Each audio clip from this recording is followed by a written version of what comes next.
নমস্কাৰ বন্ধু বান্ধৱসকল, আজি আমি আলোচনা কৰিম অসম পুলিচ ABBত আহিব পৰা টপ মেথছ কুৱেশ্যন। ইয়াৰ আগতে আমি 4টা পাৰ্ট আপলোড কৰিছোঁ। যদি আপুনি ভিডিঅ'টো চোৱা নাই চাই ল'বা, ডেছক্ৰিপশ্যন বক্সত লিংকটো আছে। আৰু যদিহে আজি আপুনি আমাৰ চেনেললৈ প্ৰথমবাৰ ভিজিট কৰিছিলে তেতিয়াহ'লে ভিডিঅ'টো এটা লাইক কৰিবা, চেনেলটো ছাবস্ক্ৰাইব কৰিবা আগলৈ একেধৰণৰ ভিডিঅ' পাই থাকিবৰ বাবে। ব'লক এতিয়া ভিডিঅ'টো আৰম্ভ কৰোঁ। ফাৰ্ষ্ট কুৱেশ্যন দিয়া আছে যে এখন কিতাপ 300% লাভত বিক্ৰী কৰিলে ক্ৰয় মূল্য আৰু বিক্ৰী মূল্যৰ অনুপাত কি হ'ব? ঠিক আছে, চাবা তুমি কেনেদৰে কৰিবা। এখন কিতাপ 300% লাভত বিক্ৰী কৰিলে, 300% লাভ, তুমি যেনিবা কিতাপখন কিনি আনিছা, তোমাৰ 300% লাভ কেতিয়া হ'ব? ঠিক আছে, যদি তুমি বস্তু এখন কিতাপ যেনিবা কিতাপখন যদি 100 টকাত কিনি আনিছা, 300% লাভ বুলি কৈছে। 300% লাভ মানে কি? তুমি যদি 100ত অনা বস্তুটো 300% লাভ কৰিব লাগে, তেতিয়াহ'লে তুমি বস্তুটো কিমানত বিক্ৰী কৰিব লাগিব? 400ত বিক্ৰী কৰিব লাগিব। তুমি নিজেই ভাবি চোৱা, যদি 100 টকাত তুমি বস্তুটো আনা, যদি তুমি 400ত বিক্ৰী কৰা, তেতিয়া তোমাৰ লাভ কিমান হ'ব? 300 টকা লাভ হ'ব। আৰু 300টো 100ৰ কিমান শতাংশ হ'ব? 300 শতাংশ হৈ যাব। ঠিক আছে, মানে 300% হৈ যাব। এই যিটো 300 থাকিব 100%, সি 100টো 100ৰ 100% হয় নহয়, সেনেকুৱা 100 তিনিটা থাকিব, মানে কি লাভ হয় নহয়। তেওঁ প্ৰশ্নটো কৈছে যে এখন কিতাপ 300% লাভত বিক্ৰী কৰিলে ক্ৰয় মূল্য আৰু বিক্ৰী মূল্যৰ অনুপাত কি হ'ব? ক্ৰয় মূল্য আৰু বিক্ৰী মূল্যৰ অনুপাত কি হ'ব? যদি তেখেতে 100 টকাত কিতাপখন আনিলে হয়, ঠিক আছে, 300% লাভ কৰি কিতাপখন কিমানত বিক্ৰী কৰিব লাগিলে হয়? 400ত বিক্ৰী কৰিব লাগিলে হয়। তেতিয়া আমাৰ অনুপাত সুধিছে, অনুপাত এতিয়া কি হ'ব? অনুপাত এই ডাবল জিৰ' লগত এই ডাবল জিৰ' কাটা যাব, তেতিয়াহ'লে 1:4 আমাৰ শুদ্ধ উত্তৰ হৈ যাব। কোনটো? অপশ্যন নম্বৰ বিটো। কিন্তু বহুখিনি ল'ৰাই কোনটোত মাৰিব জানানে? 1:3ত মাৰিব। কিন্তু 1:3টো কিহৰ হ'ব? 1:3টো মানে 100 টকাত আনি যদি তুমি 300 টকাত কিতাপখন বিক্ৰী কৰা, যদি 1:3ত মাৰা তুমি ৰাইট চিনটো, তেতিয়াহ'লে তোমাৰ কোনটো উত্তৰ শুদ্ধ হ'ব? যদি তুমি 100 টকাত আনি 300 টকাত বিক্ৰী কৰা, তেতিয়াহ'লে কিন্তু তোমাৰ 200%হে লাভ হ'ল হয়, কাৰণ যিহেতু 100টো তোমাৰ আগৰ পৰা মূলধন আছিলে, হয় নহয়। এতিয়া যদি তুমি আমাৰ কুৱেশ্যন মতে যদি মই 100ত আনি 400ত বিক্ৰী কৰোঁ, তেতিয়াহ'লে মোৰ লাভ হ'ব কিমান? লাভ হ'ব মোৰ 300 টকা, কাৰণ যিহেতু মূলধনটো মোৰ 100 টকা আছিলে, 100 টকাটো মই পালোঁ, বুজি পালোঁ, কিন্তু মই 300 টকা এটা এক্সট্ৰা পালোঁ, মানে কি 100টো 300ৰ 300%, তেতিয়াহ'লে মোৰ 300%টো লাভ হৈ যাব। আৰু তেতিয়াহ'লে মই কিনিব লাগিব 100 টকাত আৰু বিকিব লাগিব মই 400 টকাত। এতিয়া আমাৰ শুদ্ধ উত্তৰ কোনটো হৈ যাব? শুদ্ধ উত্তৰ হৈ যাব অপশ্যন নম্বৰ বিটো, 1:4। ঠিক আছে, পালা নিশ্চয় বুজি। নেক্সট কুৱেশ্যন চোৱা, তুমি দিয়া আছে যে 480 টকাত বিক্ৰী কৰিলে যদি দোকানীজনে 20% লোকচান হয়, 20% লাভ অৰ্জন কৰিবলৈ কিমান টকাত বিক্ৰী কৰিব লাগিব বুলি কৈছে। ঠিক আছে, কুৱেশ্যনটো এনেধৰণৰ চাবা, যেনিবা তুমি 20 টকাত কিবা এটা কিনি আনিছিলা, আৰু সেই 20 টকাত কিনি অনা বস্তুটো যেনিবা তুমি 24 টকাত বিক্ৰী কৰিলা। ঠিক আছে, আৰু সেই 20 টকাত কিনি অনা বস্তুটোৱেই তুমি কেই টকাত বিক্ৰী কৰিলা? 16 টকাত বিক্ৰী কৰিলা। এতিয়া আমাক কুৱেশ্যনটো তেনেকুৱাই কৈছে যে আমাক দিয়া আছে যে 480 টকা যিটো দিয়া আছে, সেইটো কৈছে যে 16 টকাত বিক্ৰী কৰিলে 20% যদি তোমাৰ লোকচান হয়, তেতিয়াহ'লে এই যিটো 24 টকা মানে সমান ৰেঞ্জতে আহিব লাগিব। ঠিক আছে, বা তুমি এইটো কুৱেশ্যন এনেদৰে কৰিব নোৱাৰা, যিহেতু আমাক এটাহে ভেলু দিয়া থাকিলে। যদি আমাক দুয়োটা ভেলু দিয়া থাকিলে হয়, তেতিয়া মই যদি মোক কিনা দামটো সুধিলে হয়, সেইবাৰত মই দুয়োটাকে যোগ কৰি 2ৰে হৰণ কৰি দিলোঁ হয়। এইবাৰ আমাৰ এনেকুৱা ছিষ্টেমত নোলাব বাৰু। ঠিক আছে, 480টোহে দিয়া থাকিলে, বাকীটো দিয়া নাই বাৰু, এইটো বেলেগ ছিষ্টেমত কৰিব লাগিব। তেতিয়াহ'লে চাবা এইটো কেনেদৰে কৰিবা। দিয়া আছে যে 480 টকাত বিক্ৰী কৰিলে যদি দোকানীজনৰ 20% লোকচান হয় বুলি কৈছে। ঠিক আছে, 20% লোকচান হ'ব, আৰু তেখেতে 20% লোকচান হোৱাত তেখেতে ভাবিলে যে মই 20% লোকচানত নাথাকোঁ, মই 20% লাভ অৰ্জন কৰিব বিচাৰোঁ। ঠিক আছে, চাবা তুমি এই যিটো 480 টকাত তেখেতে বিক্ৰী কৰি, মানে কি তেখেতে ভাবিলে যে মই 20% লাভহে অৰ্জন কৰিব লাগিব বুলি, এই যিটো 480ত তেখেতে বিক্ৰী কৰিলে, বিক্ৰী কৰাৰ পিছত কি হ'ল? বিক্ৰী কৰাৰ পিছত তেখেতৰ 20% লোকচান হ'ল। মানে যদি তেখেতে বস্তুটো 100 টকাত আনিছিলে, মন কৰিবা, যদি তেখেতে বস্তুটো 100 টকাত আনিছিলে, তেতিয়াহ'লে বিক্ৰী কিমানত কৰিছে? 80ত কৰিছে, কাৰণ তেখেতে আমাক প্ৰশ্নটোত কৈছে যে 20% তেখেতৰ লোকচান হৈছে বেচেৰাটোৰ।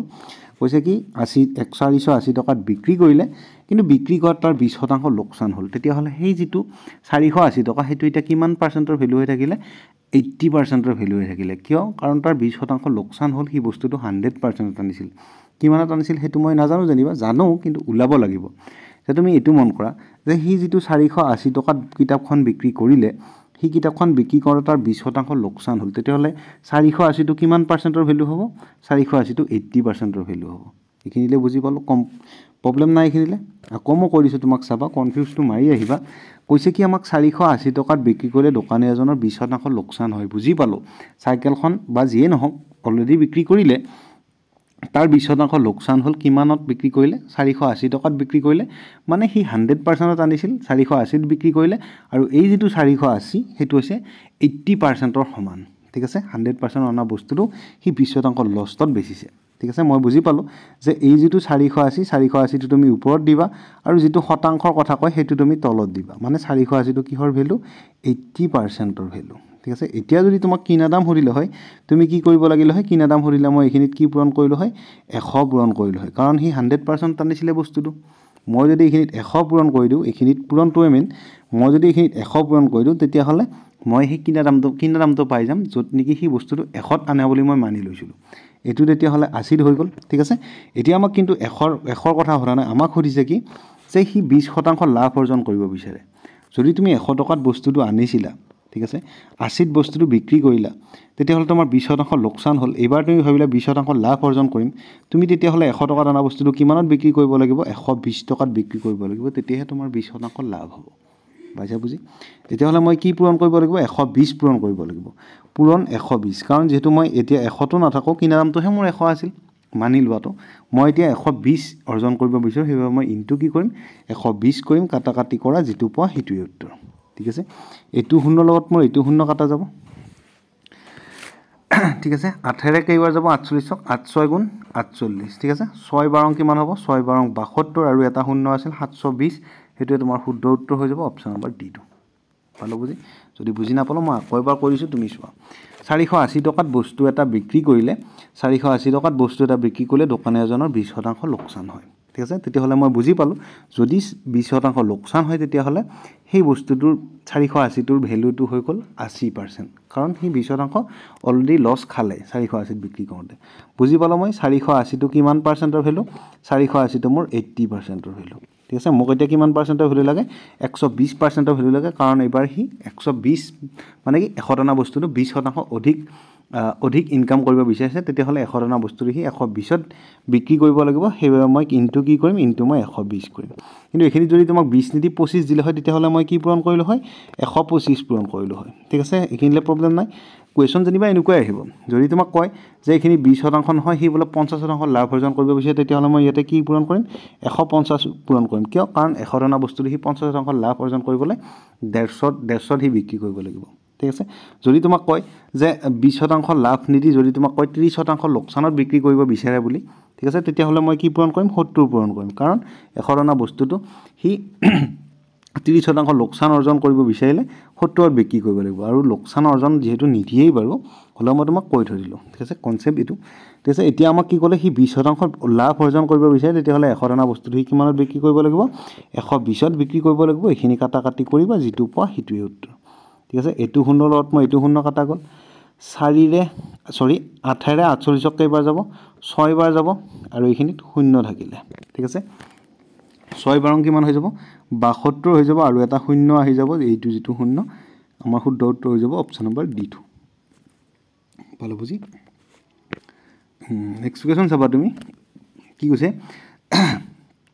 100 মিটাৰ 2 কিলোমিটাৰৰ কিমান শতাংশ বুলি কৈছে? 100 মিটাৰ 2 কিলোমিটাৰৰ কিমান শতাংশ? চাবা, মন কৰিবা। মই এইখিনিত 100 লিখিলোঁ, 100টো কি? মিটাৰ। এই যিটো 2 দিয়া আছে, এইটো কি? কিলোমিটাৰ। কিন্তু দুইটা আমাৰ ইউনিট ছেম হৈ থাকিল নেকি? দুইটা ইউনিট আমাৰ ছেম নহয়। আমি যদি কিবা এটাৰ কম্পেয়াৰ কৰিব লাগে, তেতিয়াহ'লে দুইটা ইউনিট ছেম হ'ব লাগিব। মানে সি মোতকৈ ওখ আৰু সি মোতকৈ চাপৰ, সেইটোহে কম্পেয়াৰ কৰিব পাৰিবা। তুমি এইটোৰ কম্পেয়াৰ কৰিব নোৱাৰিবা যে সি মোতকৈ ওখ আৰু ই মোতকৈ ক্ষীণ, সেইটো মানে কি কম্পেয়াৰ নহয়। ঠিক আছে, মানে কম্পেয়াৰ কৰিব লাগিলে ইউনিট দুটা ছেম হ'ব লাগিব। পাইছা বুজি? মানে কি তোমাক যদি কয় বোলে সি মোতকৈ ওখ আৰু ই মোতকৈ শকত, তেতিয়াহ'লে তোমাৰ লগত যদি ৰেচিঅ'টো মিলাব দিয়ে, সিহঁত দুটাক তুমি মিলাব নোৱাৰিবা, কাৰণ দুইটাৰ ইউনিটটো বেলেগ বেলেগ হৈ থাকিলে। ঠিক আছে, এতিয়া আমি ইউনিটটো ছেম কৰি লওঁ। ইউনিটটো ছেম কৰি ল'লে আমাৰ কুৱেশ্যনটো একেবাৰে জিৰ' লেভেলৰটো। চাই ল'বা, 100 মিটাৰ 2 কিলোমিটাৰ। ঠিক আছে, 100 মিটাৰ দিয়া আছিলে অনুপাত 2 কিলোমিটাৰ দিয়া আছে 2 কিলোমিটাৰটো যদি মই মিটাৰলৈ নিওঁ কি হেৰে পূৰণ কৰিব লাগিব 1000 পূৰণ কৰিব লাগিব 1000 পূৰণ কৰাৰ লগে লগে 2 কিলোমিটাৰটো এটা কলৈ গ'ল মিটাৰলৈ গ'ল মানে কি এই যেটো 100 মিটাৰ থাকিলে আৰু এইটো কিমান থাকিলে 2 আহিলে আৰু এই তিনটা শূন্য আহিব 1 2 3টা এটা আমাক প্ৰশ্নটো কি সুধিছে যে এই যেটো 100 এই 2000 ৰ কিমান শতাংশ হেতুৱে কাহিনী ঠিক আছে এটা তুমি কাটাকাটি কৰা কাটাকাটি ইয়াতেও তুমি কৰিব পাৰা এইটো শূন্য ল জনিবা মোৰ এইটো শূন্য কাটা গ'ল এটা তুমি চোৱা 200% মানে হল 10 ঠিক আছে তেতিয়াহলে 100% মানে কিমান হৈ যাব 5 হৈ যাব উত্তৰ হৈ যাব অপচন নম্বৰ এ টো কিন্তু জনিবা তুমি এনৰে নকৰিলেও হ'ব চোৱা 100 টো 2 কিলোমিটাৰ কিমান শতাংশ বুলি কৈছে ঠিক আছে 2 দিলো মই পূৰণ 1000 ঠিক আছে 100 ৰ কথা সুধিছে 100 টো ওপৰত দিয়া মানে এটো মই 2 পূৰণ 1000 পাতিলো মানে তুমি 2000 ও পাতিব পাৰা একো প্ৰবলেম নাই ঠিক আছে কাটাকাটি কৰা এই শূন্য লগত এই শূন্য কাটা গ'ল এই শূন্য লগত এই শূন্য কাটা গ'ল ঠিক আছে ওপৰত কি তলত কি থাকিলে তলত থাকিলে মোৰ 2 দুগুণ কিমান থাকিলে 20 থাকিলে ওপৰত কি থাকিলে 1 থাকিলে শতাংশত নিবৰ বাবে মই কি কৰিব লাগিব ইনটু 100 কৰিব লাগিব এটো শূন্য লগত মই এটো শূন্য কাটা গ'ল 2 ৰে 10 কে বাজায় 5 বাৰ যায় আৰু 5 1 গুণ কিমান হৈ যাব 5 হৈ যাব অপচন নম্বৰ এ টো শুদ্ধ হৈ যাব ঠিক আছে বুজি পালো বা তুমি ডাইৰেক্ট এনেদৰে পাতি দিবা 100 মিটাৰটো মোৰ ওপৰত থাকিব যেটো মোক 100 মিটাৰটো সুধিছে কাৰ পৰা 2 কিলোমিটাৰৰ কিমান শতাংশ সুধিছে 2 কিলোমিটাৰ মানে হৈছে মোৰ 2000 মিটাৰ ঠিক আছে শতাংশৰ কাৰণে ইনটু 100 ঠিক আছে এনেদৰে পাতিবা কাটাকাটি কৰিবা এই তিনিটা শূন্য লগত মোৰ ইয়াৰে দুটা শূন্য আৰু ইয়াৰে এটা শূন্য কাটা গ'ল আৰু 2 ৰে 10 কে বাজে 5 বাৰ যায় আৰু এইটোৱে উত্তৰ অপচন নম্বৰ এ টো ঠিক আছে নেক্সট কোৱেশ্চন চোৱা তুমি কৈছে কি 3.6 ক শতাংশত প্ৰকাশ কৰা যদি মই কোনো এটা সংখ্যা শতাংশত প্ৰকাশ কৰিব লাগে তেতিয়া হলে মই কি কৰো ইনটু 100 কৰো সিম্পল কাহিনী চাই লবা তুমি 3.6 ক মই কি কৰিব লাগে শতাংশত প্ৰকাশ কৰিব লাগে ইনটু 100 কৰো মই ঠিক আছে এতিয়া যদি তুমি 3.6 টো চোৱা এটা যদি তুমি 3.6 টোক যদি পইণ্ট 2 উঠাই দিয়া 3.6 কেইটাৰ পিছত দশমিক এটাৰ পিছত দশমিক মানে তলত কি আহিব তলত এটা মোৰ 10 আহিব ঠিক আছে কাৰণ ইয়াতে যদি তুমি দশমিকটো দিয়া এটো শূন্য কাটা যাব ঠিক আছে তেতিয়া হলে মই তাতে দশমিকটো উঠাই দি তলত এটা শূন্য লগাই দিলো কাহিনী একে ঠিক আছে বুজি পালা মই কি কলো যদি তুমি এখিনি দশমিকটো লগাই দিয়া তেতিয়া হলে এটো শূন্য কাটা যাব আৰু যদি তুমি দশমিকটো উঠাই দিয়া তেতিয়া হলে শূন্য এটা লাগি যাব মানে 3.6 মানে কি 36/10 আৰু এই মানে কি ফ্যাক্টৰ এটা যদি মই শতাংশলৈ নিও তেতিয়া হলে মই কি কৰো ইনটু 100 কৰো এতিয়া মই এখিনি পূৰণ কৰিলে হ'ব এটো শূন্যৰ লগত মোৰ এটো শূন্য কাটা যাব আৰু 10 পূৰণ 36 কৰিলে কিমান আহি যাব 36 আৰু এটা শূন্য আহি যাব মানে 360% অপচন নম্বৰ বি টো মোৰ শুদ্ধ হৈ যাব নিশ্চয় বুজি পাইছা ঠিক আছে নেক্সট কোৱেশ্চন চাবা তুমি আৰু এখিনতে আমাৰ এটা পেইড ক্লাছ চলি আছে অসম পুলিচ এবিবিৰ বাবে তাত তোমাৰ বেসিক কনসেপ্ট প্লাস শৰ্ট গোটেইখিনি বুজাই দিয়া হয় 6000 এই নাম্বাৰটো মই লিখি দিছো তোমাক 6000 848358 এই নম্বৰটো তুমি 199 পে কৰি স্ক্ৰিনশ্বট দিলে তোমাক গ্ৰুপত এড কৰা হৈ যাব আৰু যদি তুমি কিবা খোজা খোৱা বা টান পোৱা তেতিয়া হলে মোক সুধিব পাৰিবা যেহেতু তোমাৰ নাম্বাৰটো মোৰ তাত সেভ থাকিব তাত তোমাৰ একেবাৰে বেসিকৰ পৰা serial wise 1 number 2 number video তাত ধুনিয়াকৈ লিখি থোৱা আছে বুজি পাতে অসুবিধা নহয় বুলি মই ভাবো বুজি পাবাই জানিবা ঠিক আছে যেহেতু একেবাৰে নোৱাৰ লৰা এটাই কেনেদৰে কলে বুজি পাব সেইখিনি ওপৰত বেছি গুৰুত্ব প্ৰদান কৰা হৈছে ঠিক আছে যদি ইন্টাৰেস্টেড তুমি এই নম্বৰটোৰ লগত যোগাযোগ কৰি ৰাখিবা ঠিক আছে এতিয়া তুমি কুৱেশ্যনলৈ আহা কুৱেশ্যনে কি কৈছে যে এজন মানুহৰ দৰমহা 10800 টকাৰ পৰা বাঢ়ি 12000 টকা হৈ গল কিমান শতাংশ দৰমহা বৃদ্ধি পালে বুলি কৈছে ঠিক আছে যেনিবা তুমি দৰমহা পাইছিলা দৰমহাটো পাইছিলা কিমান পাইছিলা তুমি আৰম্ভণিতে পাই আছিলা 10800 টকা ঠিক আছে 10800 টকা পাই আছিলা এতিয়া দৰমহা বাঢ়িল তোমাৰ দৰমহা বাঢ়ি কিনে কিমান হৈ গল 12000 হৈ গল ঠিক আছে মন কৰিবা তুমি এখিনিতে অলপমান কনসেপ্ট আছে কুৱেশ্যন একেবাৰে জিৰো লেভেলৰ এটো কুৱেশ্যন চাবা তুমি 10800 টকা তোমাৰ আগতে দৰমহা আছিল আগতে 10800 টকা দৰমহা আছিল এতিয়া হৈ গল 12000 টকা তোমাৰ দৰমহা কিমান বাঢ়িলে হেতুই সুধিছে ঠিক আছে যদি তুমি যেনিবা কিবা এটা বস্তু 10 টকাত কিনি আনিছিলা সেই বস্তুটো যেনিবা তুমি 14 টকাত বিক্ৰী কৰিলা ঠিক আছে তেতিয়াহলে তোমাৰ লাভ কিমান হল লাভ হল মোৰ 4 কৰ পৰা লাভ হল 10 ৰ পৰা আৰু পাৰ্সেন্ট লাগে সেইবে মই ইনটু 100 কৰি দিও ঠিক আছে বা যদি তুমি 10ত আনা বস্তুটো বলে 6ত বিক্ৰী কৰিলা ঠিক আছে 6ত বিক্ৰী কৰিলে তোমাৰ লোকচান হ'ল কিমান লোকচান হ'ল 4 লোকচান হ'ল ক'ৰ পৰা লোকচান হ'ল 10ৰ পৰা লোকচান হ'ল তোমাক যদি পাৰ্চেণ্ট লাগে ইনটু 100 কৰি দিওঁ আমি ঠিক আছে সেনেকুৱাই কাহিনী মানে য'ৰ পৰা সুধিছে তোমাক যেহেতু তোমাৰ গন্তব্য